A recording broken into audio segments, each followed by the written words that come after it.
रहा था भी एक नया गठबंधन सामने आया है और गोपाल कांडा ने एक नेशनल टीवी के इंटरव्यू में स्पष्ट भी कर दिया था कि हम सरकार बनाएंगे भारतीय जनता पार्टी के साथ। उन्होंने पर्टिकुलर इनेलो और बहुजन समाज पार्टी का नाम लिया।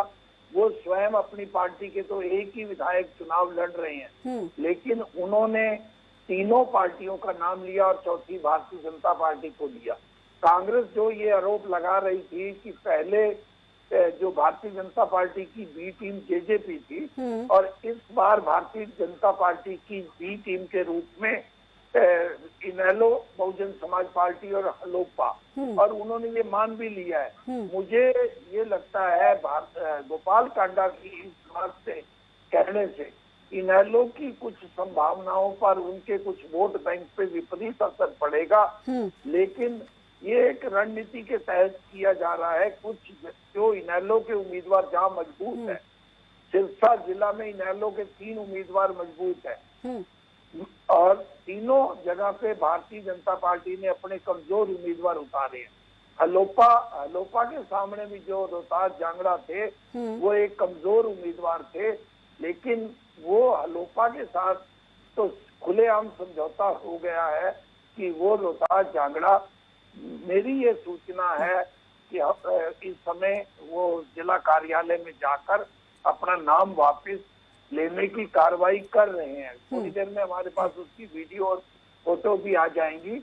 लेकिन बाकी 3 स्थानों पर, जिसमें ऐलनाबाद से अभय सिंह चौटाला स्वयं लड़ रहे हैं, रानिया से अभय सिंह चौटाला के बेटे चुनाव लड़ रहे हैं और डबवाली से चौधरी देवीलाल के एक और पोते जो अभय सिंह के कजन है आदित्य देवीलाल चौटाला लड़ रहे हैं। तो तीनों स्थानों पर भारतीय जनता पार्टी ने बड़े कमजोर उम्मीदवार उतारे हैं। वहां पे अप्रत्यक्ष रूप से इनेलो के साथ उनका समझौता है। शायद वो इसलिए इनेलो और आपस में जब बात हुई होगी कि आपकी नेगेटिविटी हमें जो है हमारे उम्मीदवारों पर ना आए, इसलिए भारतीय जनता पार्टी के विरुद्ध जो नेगेटिविटी है वो भारतीय जनता पार्टी के कैंडिडेट तक रहे, सीमित रहे, और बाकी जो वोटों का डिवाइड का लाभ है जो वो लाभ इनेलो को मिल जाए। इसी रणनीति के तहत ये हरियाणा में ये चुनाव ये लड़ा जा रहा है। सुरेंद्र जी, आप बार बार ये कहते आए हैं कि हंग असेंबली की इस बार संभावना है, तो जो ये अब गठबंधन की खिचड़ी पकड़ी है, क्या ये संभावना नतीजे आने के बाद भी हम मान सकते हैं? नहीं, अगर मैं थोड़ा सा क्लियर कर दूं। मेरा ये मानना है हंग असेंबली नहीं आने वाली, लेकिन भारतीय जनता पार्टी की कोशिश है। भारतीय जनता पार्टी की कोशिश है भी कांग्रेस की सीटों को कम किया जाए। ठीक है सुरेंद्र जी, लौटूंगी आपके पास। एक बड़ी खबर इस वक्त दर्शकों को पहले बता दें, सिरसा से बड़ी खबर सामने आ रही है। सिरसा विधानसभा सीट पर समीकरण बदले हैं। बीजेपी ने गोपाल कांडा को समर्थन दिया है। बीजेपी प्रत्याशी रोहतास जांगड़ा ने फोन पर जानकारी दी है। नामांकन वापसी लेने पहुंचे हैं एसडीएम कार्यालय। तो बड़ी खबर आपको बता दें, बीजेपी प्रत्याशी सिरसा से रोहतास जांगड़ा अपना नामांकन वापस लेंगे और बीजेपी ने यहां से गोपाल कांडा को समर्थन देने का ऐलान कर दिया है। ये इस वक्त की बड़ी खबर। अब सिरसा सीट पर समीकरण बदल गए हैं। गोपाल कांडा का गोकुल सेतिया से सीधा मुकाबला होगा। पहले यहां पर रोहतास जांगड़ा भी चुनावी मैदान में थे, लेकिन बीजेपी की तरफ से अब उनसे नामांकन वापस लिया जा रहा है। सुरेंद्र जी, अपनी बात पूरी करिए। और आप कह ही रहे थे और एक खबर भी सामने आ गई कि अब वो एसडीएम कार्यालय पहुंच गए हैं, अपना नामांकन वापस लेंगे। समीकरण इसके बाद अब सीधे तौर पर बदल गए हैं। प्रीति जी, मैं आपके चैनल पे लगातार कह रहा हूं कि कांग्रेस पार्टी स्पष्ट बहुमत लेने जा रही है, लेकिन भारतीय जनता पार्टी के पास ये चीज बची है कि वो कांग्रेस पार्टी को किरटेल करे, हंग असेंबली की ओर लेकर जाए और भारतीय जनता पार्टी जो है वो 35-40 रोहतास जांगड़ा का चित्र आप दिखा रहे हैं, वो ये सिरसा के लघु सचिवालय में जाते हुए दिखाई दे रहे हैं। ये जो आपने पहले नाम वापस लेने के लिए, तो मैं आपको जो चीज बता रहा था, जिस ढंग से टिकटों के बंटवारा हुआ है और भूपेंद्र सिंह हुड्डा ने कुमारी शैलजा के कुछ ऐसे प्रत्याशियों को टिकट नहीं लेने दिया जो निश्चित रूप से जीत रहे थे। उसकी नाराजगी को भारतीय जनता पार्टी भुनाने का प्रयास कर रही है। जिस ढंग से कुरुक्षेत्र में प्रधानमंत्री नरेंद्र मोदी जी ने जो शब्द कहे, वो इन्वर्टेड कोमा में ये शब्द थे कि कांग्रेस का एक परिवार की जो गतिविधियां हैं, जिस ढंग से दलित समाज को दबाया जा रहा है, वो पूरा दलित समाज ये देख रहा है।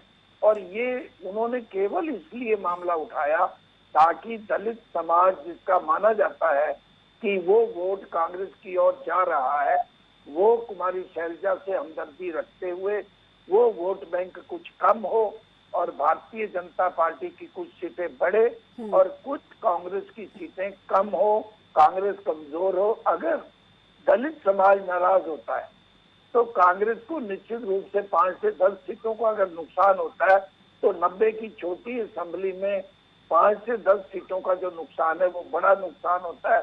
मान लिया आज 55 सीटों पे है कांग्रेस पार्टी, मेरा ये मानना है, और सट्टा बाजार भी 57 से 59 सीटें दिखा रहा है। अगर वो 10-12 सीटें कम हो जाती है, दलित समाज बड़ा समाज है, 21% उनके वोट है। और प्रधानमंत्री जी ने तो केवल इशारा किया, जबकि जो विपुल देव जी हैं वो टोहाना आए, उन्होंने नाम लेके कहा। पहले अशोक तंवर जो दलित समाज से आते थे, वो हुड्डा परिवार ने उनके साथ जाति करी और अब कुमारी शैलजा जी के साथ जाति कर रहा है हुड्डा परिवार। और अशोक तंवर ने प्रेस कॉन्फ्रेंस बुला के ये इस बात को उठाया।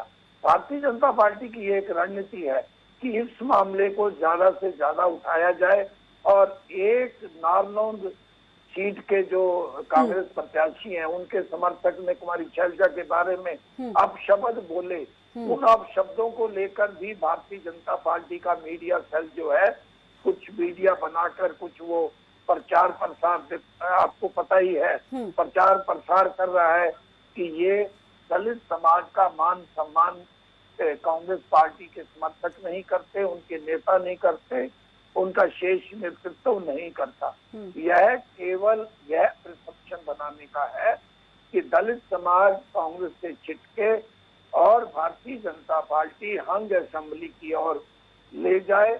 उसकी 35-40 सीटें उसकी आए, 35-40 कांग्रेस की आए, फिर जोड़ तोड़ के तीसरी बार भारतीय जनता पार्टी सत्ता में इनेलो, बहुजन समाज पार्टी, हलोपा की मदद से या और इंडिपेंडेंट की मदद से, क्योंकि गवर्नर उनके साथ है, केंद्र सरकार उनके पास है, तो भारतीय जनता पार्टी की ये कोशिश रहेगी और कांग्रेस को इस कोशिश से बचना होगा।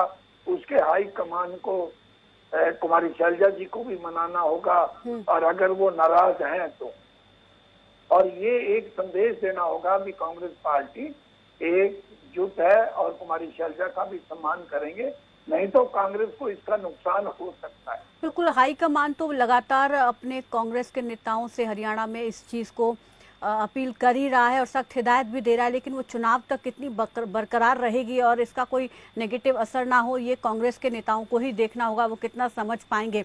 हमारे साथ संदीप चौधरी भी जुड़ गए हैं, राजनीतिक